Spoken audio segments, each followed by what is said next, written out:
میرے مصطفیٰ کریم کا بھی انداز دیکھیں، یہ بخاری ہے، یہ مسلم ہے۔ حضرت انس بن مالک فرماتے ہیں کہ حضور علیہ السلام نے سرخ دھاری دار چادر لی اور حضور نے کندھے پہ رکھی۔ سرخ دھاری دار چادر نجران سے آیا کرتی تھی تو ذرا سخت ہوتی تھی، کچھ کپڑے سخت ہوتے ہیں نا۔ فرماتے حضور گزر رہے تھے تو ایک آدمی آیا بھکاری، اس نے حضور کی چادر کو پکڑا پیچھے سے، اسے طریقہ نہیں آتا نا ابھی مانگنے کا، چادر کو پکڑ کے یوں کھینچا حضور کی توجہ کرانے کے لیے، جیسے کوئی بچہ کسی وقت پیچھے سے پکڑ کے دامن کھینچتا ہے، کھینچا۔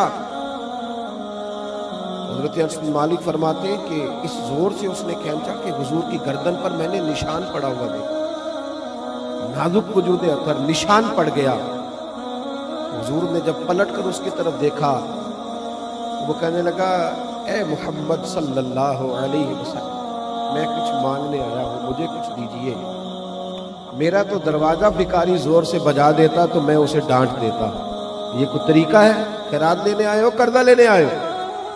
لیکن جب اس نے کہا نا حضور کچھ دیجئے، تو حدیث کے لفظ یہ ہے فَالْتَفَتَ إِلَيْهِ فَضَحِكَ۔ حضرت انس کہتے ہیں قربان جاؤں، محبوب نے جب اس کی طرف دیکھا تو حضور نے مسکرانا شروع کر دیا۔ یہ بڑا مشکل کام ہے کہ کوئی گلے میں چادر ڈال کے کھینچے اور انسان مسکرائے، لیکن بریلی کے امام فرماتے ہیں جس کے گچھے سے لچھیں جڑے نور کے، ان ستاروں کی نزہت پہ لاکھوں سلام، ان کے خطبے کی ہیبت پہ بے حد درود، اور ان کی باتوں کی لذت پہ لاکھوں سلام، اور جس کی تسکین سے روتے ہوئے ہنس پڑے، جس کی تسکین سے روتے ہوئے، کہتے ہیں حضور ہلکا سا تسکین کرتے تھے، پورا مسکراتے بھی نہیں تھے، تو رونے والا ہنسنا شروع کر دیتے۔ اب یہاں ایک سوال پیدا ہوتا تھا کہ وہ تسکین تو پھر حضور کبھی کبھی کرتے ہوں گے نا، یعنی وہ موج تو کبھی کبھی آتی ہوگی، تو اعلیٰ حضرت نے اگلے مصرعے میں اس کا جواب دے دیا، فرمانے لگے ایسا نہیں تھا کہ پھر لوگوں کو انتظار کرنا پڑتا تھا کہ حضور مسکرائیں گے تو روتے ہوئے ہنسیں گے۔ فرمایا نہیں، جس کی تسکین سے روتے ہوئے ہنس پڑے، اس تبسم کی عادت پہ لاکھوں سلام۔ اس مسکراہٹ کے لیے انتظار نہیں کرنا پڑتا، بلکہ یہ تو ہر وقت بہتی رہتی ہے، یہ تو حضور کی عادت ہے، اس تبسم کی عادت پہ لاکھوں سلام۔ فَالْتَفَتَ إِلَيْهِ فَضَحِكَ، حضور نے توجہ فرمائی تو مسکرائے۔ اس نے گلے میں چادر ڈال کے کھینچا ہے۔ نبی پاک علیہ السلام نے فرمایا دو پہاڑیوں کے درمیان جتنی بکریاں کھڑی ہیں ساری ہی اسے دے دو، ساری۔ اب وہ شخص حضور کی تعریف کرنے لگا، اب اس نے حضور سے ادب سیکھا۔ اب ہم لوگ جب تھوڑا سا کسی کو سکھانے کا موڈ بنائیں، ہمارے ہاں سکھانے کا موڈ نہیں ہے، ہمارے ہاں تو آدمی کو بے ادب قرار دے دیا جاتا ہے۔ ہم کسی شخص کی تربیت نہیں کرتے، بلکہ اس کو کہتے ہیں تجھے پتہ نہیں ہے چلنا کیسے تھا، آنا کیسے تھا، بیٹھنا کیسے تھا۔ بھئی آپ پہلے سکھا لیں، تعلیم دے لیں، اس کو پہلے آپ باخبر کریں، اس کے بعد اگر کبھی جھڑکنا ہو اپنے شاگرد کو، بیٹے کو، سلسلہ طریقت میں آنے والے کو آپ تنبیہ کر سکتے ہیں، لیکن لوگوں کو اس رویے کے ساتھ۔ بڑی خوبصورت حدیث لکھی ہے قاضی اجاز رحمۃ اللہ تعالیٰ علیہ نے شفا شریف میں، بڑی خوبصورت۔ فرماتے ہیں کہ ایک بدو حضور کی بارگاہ میں کچھ لینے آ گیا، خیرات لینے آ گیا۔ رات کا وقت تھا تو حضور صلی اللہ علیہ وسلم نے کچھ عطا کیا۔ جب حضور نے کچھ دیا تو اس نے بڑی سخت بات کی، بڑی سخت بات کی۔ حضور نے کچھ دیا تو کہنے لگا کہ یا رسول اللہ صلی اللہ علیہ وسلم، میں نے تو بڑی تعریف سنی تھی، معاذ اللہ ثم معاذ اللہ نقل کفر نہ باشد۔ کہنے لگا میں نے تو بڑی تعریف سنی تھی، آپ نے تو کچھ بھی نہیں دیا۔ حالانکہ حضور کو جس کو ایک قطرہ عطا کرے اس کی تو نسلوں کی بھوک بھی ختم ہو جائے، لیکن دیہاتی تھا نا، ان پڑھ ہے، ابھی بدو ہے، آداب نہیں جانتے۔ میں نے تو بڑی تعریف سنی تھی، تو یہ آپ کیا دے رہے ہیں، یہ آپ نے کیا کیا؟ حضرت عمر فاروق رضی اللہ تعالیٰ عنہ موجود تھے، تو جناب عمر نے ایک تلوار پر ہاتھ رکھا، اس بے ادب کو قتل کرے گا۔ حضور نے فرمایا عمر ٹھہر جا، جلدی نہ کر۔ حضرت عمر فاروق رضی اللہ تعالیٰ عنہ کہتے حکم پا کے میں ٹھہر گیا تو حضور نے اس بدو کا دامن پکڑا، حضور گھر لے گئے۔ گھر لے جا کے حضور نے اسے کچھ اور دیا۔ فرمایا اب کیا خیال ہے؟ کہنے لگا تھوڑا اور مل جائے تو اچھا ہے۔ حضور نے تھوڑا اور دیا، پھر اور دیا، پھر اور دیا، اب تنگی داماں پہ نہ جا، اور بھی کچھ مانگ۔ جب حضور نے بڑا نوازا نا، کہنے لگا یا رسول اللہ بس کریں، اب تو مجھ سے اٹھایا بھی نہیں جائے گا، اب نہیں اٹھایا جا۔ اور ایک روایت یوں بھی ہے کہ وہ مسلمان بھی نہیں تھا، حضور اٹھایا نہیں جائے گا، بس کریں۔ حضور نے فرمایا اب تیرا میرے بارے میں کیا خیال ہے؟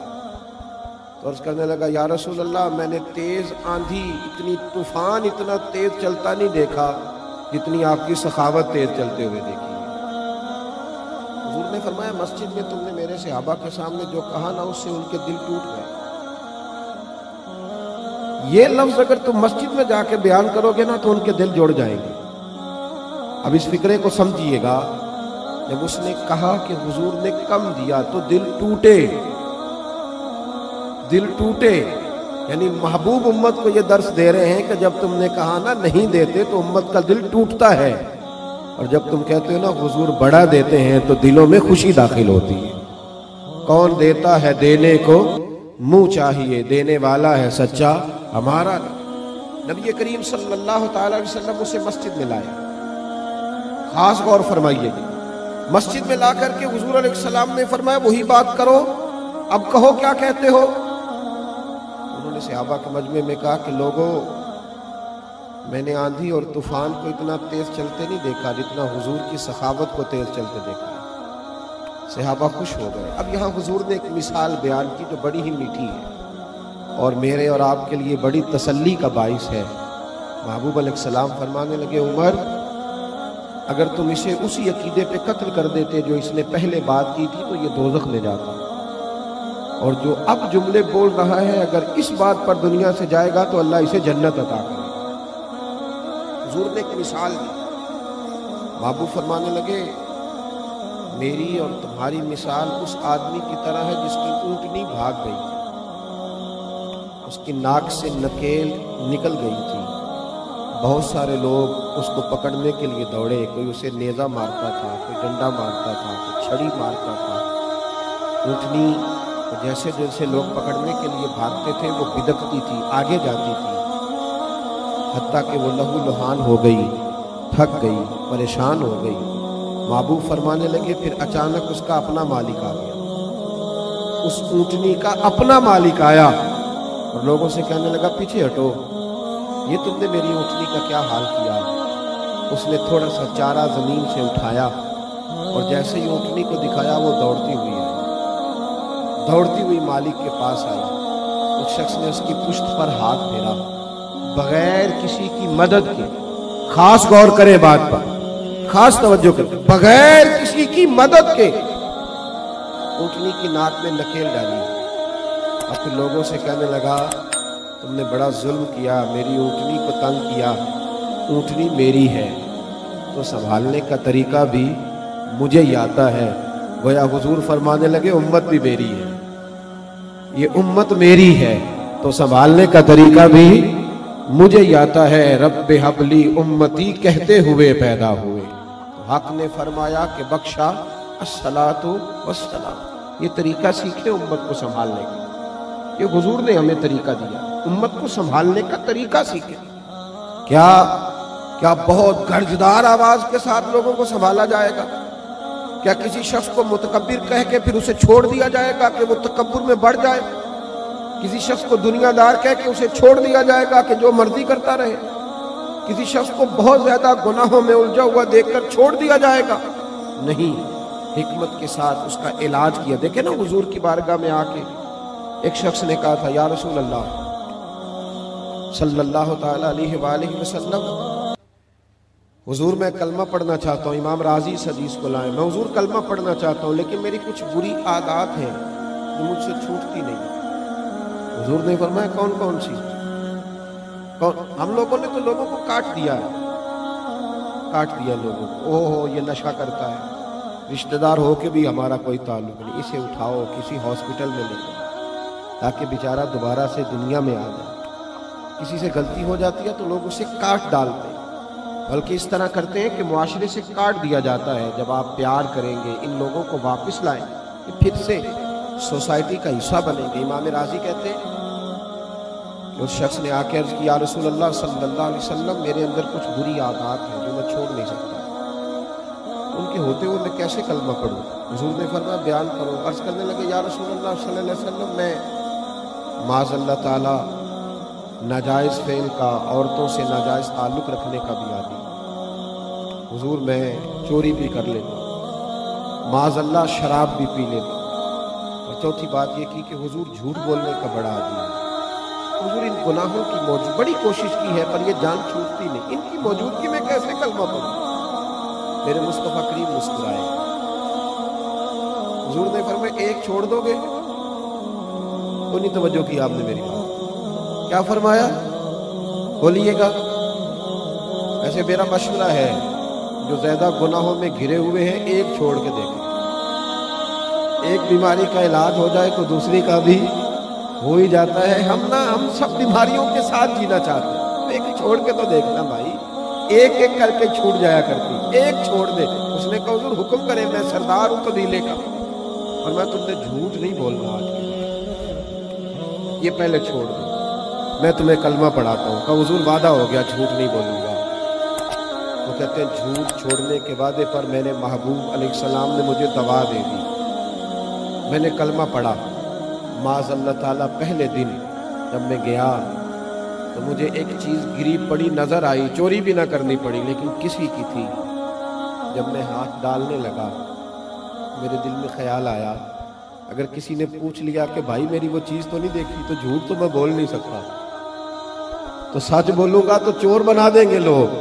کہتے ہیں پہلے دن ہی وہ چوری والا معاملہ تو گیا ہاتھ سے۔ اب میں ذرا آگے بڑھا تو گھر پہنچتے ہی شراب کی بوتل ہاتھ میں آئی۔ فرماتے ہیں دل میں خیال آیا کہ شراب پی کے باہر نکلوں گا، کسی صحابی نے جن کا میں پیر بھائی ہو گیا ہوں اگر مجھ سے شراب کی بدبو سون کے پوچھا کہ تم نے شراب پی ہے، شراب پی ہے تو جھوٹ تو بول نہیں سکتا، تو سچ بولوں گا تو کیا سوچیں گے کہ حضور کا غلام ہو کے یہ کام کرتا ہے۔ فرماتے رات ہوئی تو ایک خاتون کے پاس گیا، معاذ اللہ ثم معاذ اللہ منہ کالا کرنے کو۔ بھائیوں سننا، کہتے ہیں جب میں اس کے قریب پہنچا ہم کلام ہوا تو وہ کہنے لگی سنا ہے تو نے کلمہ پڑھ لیا ہے، سنا ہے تو مسلمان بھائی تجھ سے لوگ پوچھتے تو ہے نا کہ بتا تو کس کا شاگرد ہے، لوگ کہتے تو ہے نا کہ تو فلاں کا مرید بھی بنتا ہے اور یہ تیرا رویہ ہے، تو اتنے بڑے باپ کا بیٹا ہے اور یہ تیرا انداز ہے، لوگ پوچھتے تو ہے نا کہ اتنے شانوں والے نبی کا کلمہ پڑھتے ہو اور یہ طرز زندگی اپنایا ہوا ہے، دنیا کے سب سے بہترین مذہب کے ماننے والے ہو اور یہ انداز فکر ہے۔ رسول رحمت صلی اللہ علیہ وسلم کے وہ غلام فرماتے ہیں کہ اس نے پوچھا کلمہ پڑھ گیا؟ میں نے سنا۔ فرماتے دل میں خیال آیا کہ جھوٹ بول نہیں سکتا اور سچ بولوں گا تو کیا حال ہوگا۔ فرماتے وہاں سے بھی واپس آ گیا، ایک ہی دن گزرا تھا، ایک ہی گناہ حضور نے چھڑوایا تھا اور میرے سارے چھوٹ گئے۔ فرماتے ہیں اگلے دن میں مسجد نبوی میں حاضر ہوا تو سب لوگ باتیں پوچھ رہے تھے، میں دور بیٹھ کے محبوب کے بس چہرے کی زیارت کرتا جا رہا تھا، میں بس چہرہ ہی دیکھتا جا رہا تھا، میں دیکھتا ہی جا رہا تھا، میں دیکھتا ہی جا رہا تھا، میرا دل نہیں بھر رہا تھا۔ حضرت صدیق اکبر کہنے لگے کیا دیکھ رہے ہو؟ تو میں نے کہا اس حکمتوں والے رسول کو دیکھ رہا ہوں، بات ایک بتاتے ہیں دنیا بھی بن جاتی ہے آخرت بھی سنور جاتی ہے۔